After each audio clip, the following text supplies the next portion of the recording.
அஸ்ஸலாமு அலைக்கும். Welcome back to AJ's channel. இன்றைக்கி நம்ம சேனலில் ஏஜேஸ் ஹோம்மேட் ப்ராடக்டோட உளுந்து மாவு வச்சு நான் உளுந்து களி தான் செஞ்சுருக்கேன். நான் இதுக்கு முன்னாடி ஒரு 1 வீக் பிஃபோர் நான் ஷார்ட்ஸ் போட்டிருந்தேன். அதில் எனக்கு பர்சனலாக நிறைய மெசேஜ் இது எப்படி பண்ணீங்க, இதோட மெஷர்மெண்ட்லாம் எப்படி அப்படின்னு சொல்லிட்டு அதான் எனக்கு டீட்டெயில்டாக சொல்லியிருக்கேன். ஸ்கிப் பண்ணாமல் பாருங்கள். நான் அதுக்கு அந்த உளுந்து மாவை வந்து நான் 1 டம்ளர் எடுத்திருக்கேன். அதாவது நீங்கள் எந்த கப்பில் எடுத்துக்கிட்டாலும் ஓகே. ஆனால் 1 டம்ளர் உளுந்து மாவு எடுத்துக்கிட்டேன். அதே கப்பால் தேங்காய் பால், நல்லா கெட்டியான தேங்காய் பால் ஒரு கப் எடுத்துக்கிட்டேன். இது சும்மா கொஞ்சமான தான் இருக்குது, அதனால் 1 கப் எடுத்துக்கிட்டேன். அதுக்கப்புறம் 2 முட்டை. இதுக்கு வந்து நீங்கள் பிராய்லர் முட்டையோட நாட்டுக்கோழி முட்டை யூஸ் பண்ணாலும் இன்னும் நல்லா உங்களுக்கு ஹெல்த்தி. எனக்கு கிடைக்கல, அதனால் நான் வந்து நார்மல் பிராய்லர் முட்டையே சேர்த்துக்கிட்டேன்.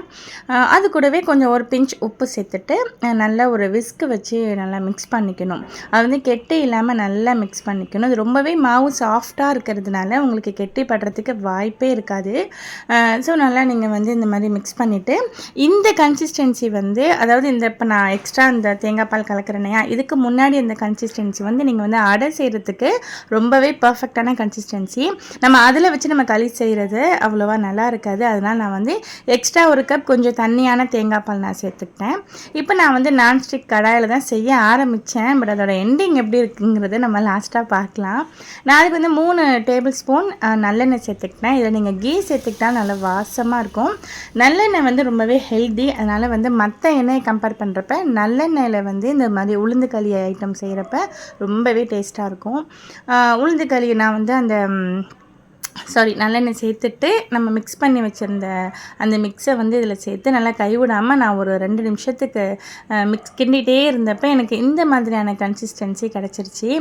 இது வந்து நம்ம கேசரியோட கன்சிஸ்டன்சி இருக்கு இல்லையா, அந்த மாதிரி இப்போ நமக்கு ஒரு 2-3 மினிட்ஸ்லேயே நமக்கு இந்த மாதிரி வந்துடும். அதுக்கடுத்து நம்ம திரும்பவும் நம்ம கிண்டிகிட்டே இருக்கிறப்ப நமக்கு இந்த மாதிரி சட்டிலேயே ஒட்டாமல் அழகாக பரட்டிட்டு வரும். இந்த டைமில் நான் வந்து கொஞ்சம் கொஞ்சமாக 1 டேபிள் ஸ்பூன் மாதிரி நான் எண்ணெய் சேர்த்துக்கிட்டேன். ஃபஸ்ட்டு 3 சேர்த்துருந்தேன். அதுக்கப்புறம் நான் வந்து ஒரு 2 டேபிள் ஸ்பூன் எண்ணெய் சேர்த்துக்கிட்டேன். இப்போ பாருங்கள், சட்டியில் சுத்தமாக ஒட்டாமல் அழகாக வந்து நமக்கு அப்படியே பரண்டு வந்துச்சு.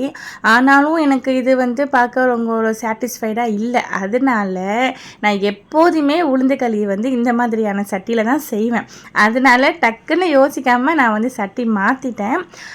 இன்னும் நான் அதுலேயே செஞ்சுருந்தா கூட எனக்கு இந்த மாதிரியான கன்சிஸ்டன்சி வந்திருக்கும். ஆனாலும் நான் வந்து கொஞ்சம் அவசரப்பட்டு நான் வந்து மாற்றிட்டேன். இப்போ பாருங்கள், எனக்கு இந்த சட்டியில் மாற்றி ஒரு 5 to 10 மினிட்ஸ்லேயே உப்புமா மாதிரி அழகாக உதிரியாக எனக்கு வந்துருச்சு. நான் இந்த சட்டியில் மாற்றிட்டு நான் ஒரு 6 டேபிள் ஸ்பூன் எண்ணெய் சேர்த்துருப்பேன். இப்போ பாருங்கள், நம்ம எல்லாமே முன்னாடிலேருந்து சேர்த்த எண்ணெய் எல்லாமே அழகாக நமக்கு வந்து வெளியே வர ஆரம்பிச்சிருச்சு. இந்த டைமில் நம்ம வந்து அதிகமாக கிண்டணும் தேவையில்லை. நமக்கு வந்து களி வந்து ரொம்பவே பர்ஃபெக்டாக ரெடி ஆகிடுச்சு. ரொம்பவே ஹெல்த்தியான இந்த களி வந்து கண்டிப்பாக ட்ரை பண்ணுங்கள்.